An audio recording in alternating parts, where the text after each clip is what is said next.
Before we begin the video, if you haven't yet, come on down and join my Discord server. Link is down in the description.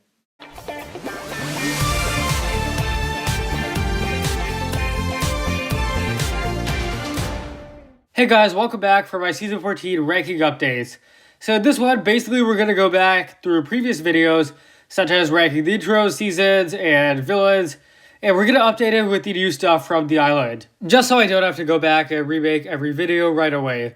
So yeah, let's get started with intros. This season's intro got a lot of criticism, and personally I have to disagree. I think it's a good intro. Not great, but good. This is the first intro since Season 10 not to have the whip. Personally, I don't care as long as the music sounds good, which it does. This rendition of the overture is really good. I love that kind of, I guess for lack of a better word, island feel it has. Music by the composers is great, and so is the weekend whip. So really a win-win either way, no need to worry. As for the actual visuals, this intro is a lot slower than past intros. So yeah, I mean, it isn't as fast, it isn't as exciting in that way, but the visuals themselves look pretty good. I really like this 2D style. I feel like it's kind of different for an intro. Also, the colors and lighting look really good. Probably the big issue with this intro, similar to its predecessors, the recaps just aren't that good. It's been 4 seasons and really, the recaps haven't really improved or changed that much. And to be honest, I don't know if they ever will. I just don't really feel that they are or ever have been that effective. So yeah, I do enjoy this intro. However, compared to others which have definitely been a lot better, this one goes towards the bottom, above Season 8 and 11. Honestly, I think every Ninjago intro is good except for Season 11. And for this intro, definitely around the same quality as Season 8. They're both good, but not great. So this is kind of interesting because the island really lacks a central villain. You've got Chief Mammoth, who he does turn good. He's not really a villain. And then you've got Ronan, who shows up at the end and is really the true villain. So we could talk about just the Chief. We could talk about Ronan. We could talk about both. I'm going to opt to talk about just Chief Mammoth. And let me just say, first off, the fact that this season's main villain is up to debate kind of shows that this season, again, really lacks a strong central villain. At the very least, he's better than the bad villains who are annoying or poorly written, and he's better than the Omega because he does have pretty interesting motives, as we're going to discuss in the next part, but none of that is really saying much, is it? This character just doesn't have much going for him. He has a nice voice, he gives a few good speeches and backstories, and that's probably the best part about him. He's also got a great design too, but honestly, that's about all I can really say about this character. So I have him towards the bottom of this list, in between the bad villains and the good villains. Some people may wonder what makes Mammoth different from the Omega, who is also the antagonist of a 4-episode season. Well, the Omega's motives are very boring. He just wants to conquer the world. Also, I can't understand what he's saying half the time. Also, he was meant to be the main villain of a 3-season story and ended up being very boring. So that's why he's still, in my opinion, Ninjago's worst villain ever, despite some similarities he does have with Mammoth. As for some other stuff, I've moved the Skull Sorcerer and Nauticon up 1 spot from where they used to be. Next, we're going to discuss motives. Back in 2018, I made 3 videos about villains, motives, backstories, and soundtracks. But seeing as Mammoth doesn't have a personal backstory or an individual soundtrack or motif either, we're going to skip those and just do motives. Motives are actually one of the better parts of this character. This is one of the first, maybe the first Ninjago villains who seem to be more defensive than offensive. These guys don't want to conquer the world or get power. They just want to live their life and guard the amulet. And that's something that's very interesting. They've been given this task by the first Ninjutsu master. By the way, I love that they're connected to him. But yeah, their task is to keep the amulet to contain or weaken Wajiro's power. At the same time, though, they still fear Wajiro because she's powerful, but they know what they have to do. They know that they have to resist her, and at all costs, which raises issues when they sacrifice Jay. So yeah, I mean, there's definitely a lot of complexity to this. So here's the list. I put Mammoth and the Keepers in the middle. So beneath Yang and above Vex. At the top, still Harubi, by far the best motives of any villain, especially how she was really impacted by the death of her parents and pretty much spiraled into insanity from there. But anyways, back to Mammoth.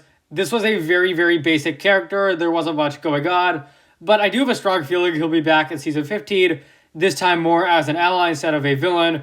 So we'll see. We'll see if he returns and if he improves. Now we're going to discuss the premieres. This one is called Uncharted, and is pretty fast-paced. I mean, definitely to be expected for a 4-episode season. Despite being fast-paced, though, I felt like this was a decent premiere.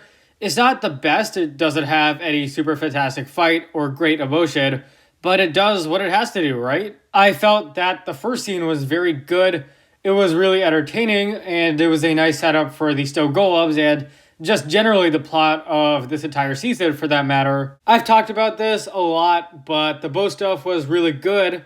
As for stuff that wasn't as good, the Twitchy Tim introduction, very weird, just not done very well. So I have this one in the middle, just below Season 8's The Mask of Deception, and above Season 3's The Surge, which is, in my opinion, where the bad premieres start. So I guess you could kind of say that Uncharted is the worst of the good premieres. My favorite is definitely still Invitation from Season 4, and my least favorites are Darkness Shall Rise from Season 2, and Wasted True Potential from Season 11. And then there's finales. This season's finale is called The Tooth of Wojira. It's a finale which seems to be fairly unpopular. There's definitely bad stuff here, such as the handling of Ronan, and generally the plot twist with the criminals was kind of underwhelming, but there's definitely good stuff too, such as the confrontation between the Keepers and the Ninja. Very good scene. The fight at the start of the episode was pretty good. Unfortunately, the one at the end was very bad. The Twitchy Tim Ex Machina was horrible. And then there's also the final scene of this episode with the real Wojira. Fantastic scene. So yes, this is probably one of the weaker finales, but that's not to say it's bad. Most Ninjago finales are pretty good. Really just Endings and Awakenings are the two finales I don't like, and Tooth of Wojira is decent. The rest range from good to great to phenomenal. And yeah, Titanium Ninja, best finale, as well as my favorite episode of the entire series. Previously, Rise of the Ultimate Spinjitzu Master used to be my favorite episode and finale of the entire series, but I'm kind of off that bandwagon now. It's gone down several places since my last ranking updates video from last year. So now it's in, it looks like 7th place below season 13, 8, and a few others. So yeah, I mean, honestly, this used to be an episode I loved. I still do like it a lot, but I've come to realize it's very overrated. Once you strip away the nostalgia, it isn't the best. Normally we don't do top 10 ninja suits, but the island suits are just that good. They definitely fall in my top 10. First off, I love the hair pieces. I love this combination of headband and hair, combined with the half masks, which return after 10 seasons. But the suits are also super detailed. Each one feels unique. Each one feels different. The colors are very good. For example, on Nia's, I love the use of this bright blue. I love how Zane's has him shirtless. I love how all of them have their Season 11 symbols. I also love that these suits are the perfect middle ground between fancy and rugged. I like that all of the detail is present. There's just so much complexity, but these suits also feel practical. They have these utility belts that really do hammer in this island feel.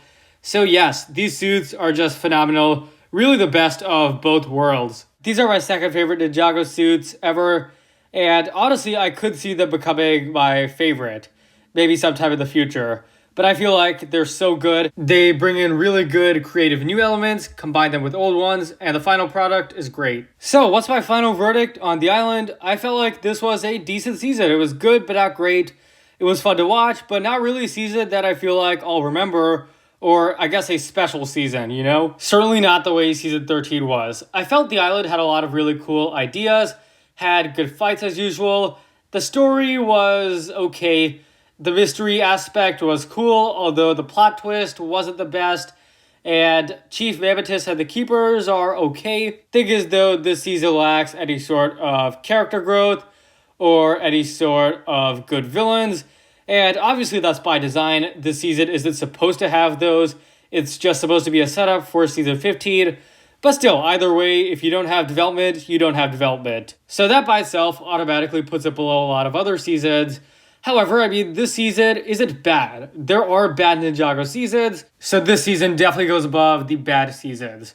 So I'm going to put this season around the same level of quality as March of the Oni. Thing is though, this season is a bit better, the ending isn't as bad. Also, this season is successful in its purpose.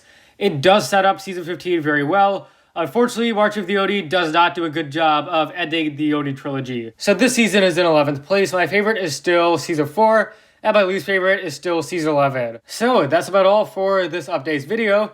And we're done with Season 14 content. It's been a fun ride. Hope you guys have enjoyed it. And now we're going to move right on to Season 15. So in the next week, expect a few prediction videos and stuff before we get started with episode reviews.